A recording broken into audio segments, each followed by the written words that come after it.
So what was World War One? So the cause of it was the assassination of Austrian Archduke Franz Ferdinand in 1914, where a person went bop bop and he's dead, and that's what started it.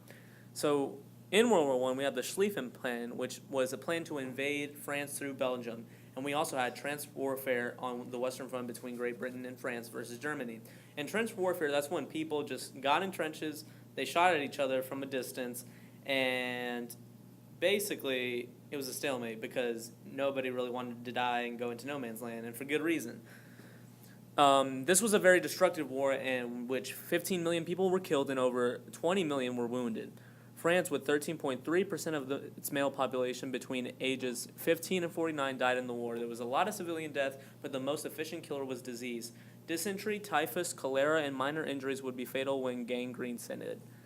War was super deadly because of a combination of new technology and outdated tactics.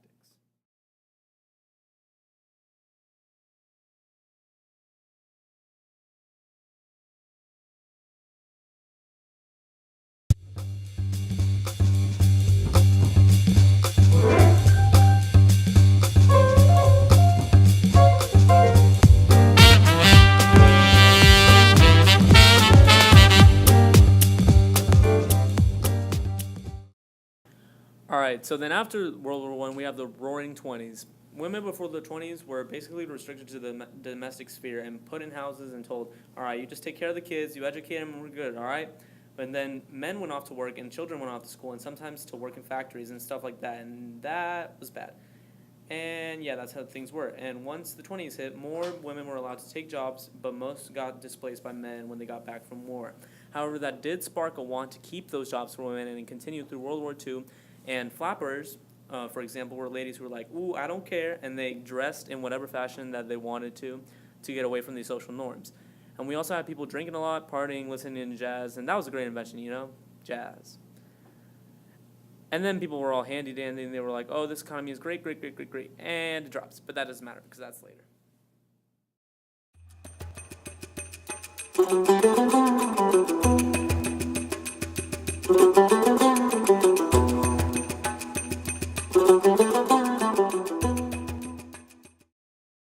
All right, so now we have foreign relations. Before, Americans were wary of joining in on the war halfway around the world and the issues that would come from engaging in foreign affairs, how it would affect them politically, economically, etc.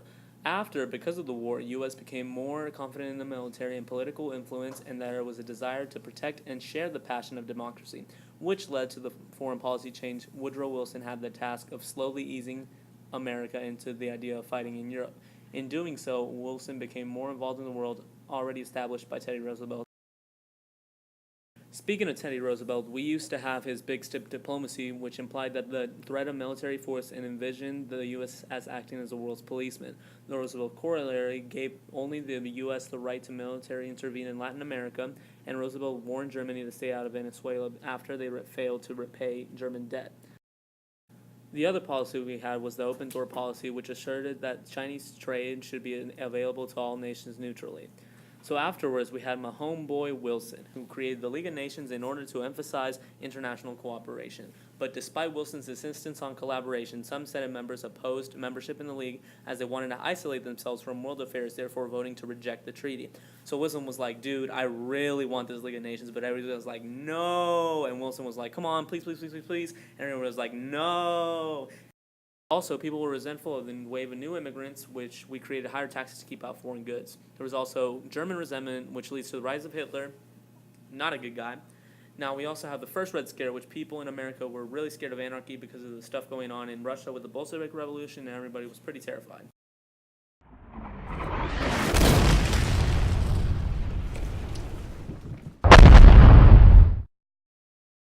Now moving on to warfare. So another reason why World War I was a turning point for the U.S. was because of the advancements in warfare tech. So before, they used to stand in lines and shoot each other like in the Revolutionary War and other wars like that with rifles and cannons, and then they were like, bop, bop, people died, and whoever was left standing, well, they were the winner. But then during World War I, they had trench warfare, and that was basically useless because everybody was afraid to go into no man's land and die for good reason. So then advancements came out of that. They had mustard gas, which people died because of the chemicals and stuff like that. Tanks went and explosions and stuff like that. We had flamethrowers that burned people. That was kind of bad. And machine guns were like just faster rifles, like that. We also had submarine warfare, which made it impossible for the American public to ignore the Euro conflict, which was the sinking of Lusitania, and remain neutral. We had machine guns, barbed wire, tanks, airplanes, poison gas, everything. Soldiers on both sides were mowed down by machine gun fire, attempting to march in lines towards the enemy's trench.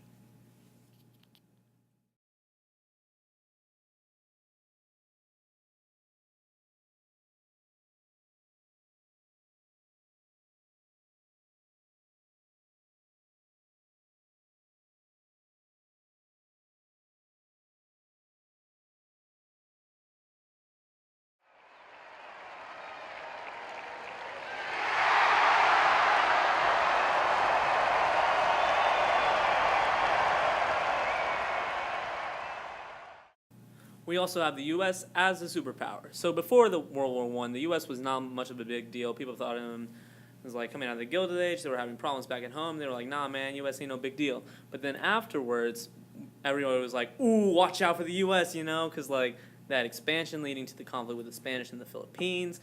They gained territories. It was imperialism at its finest. They got Guam, they got Puerto Rico, they got other places too, but then they were economically superior, as almost physically untouched by the war.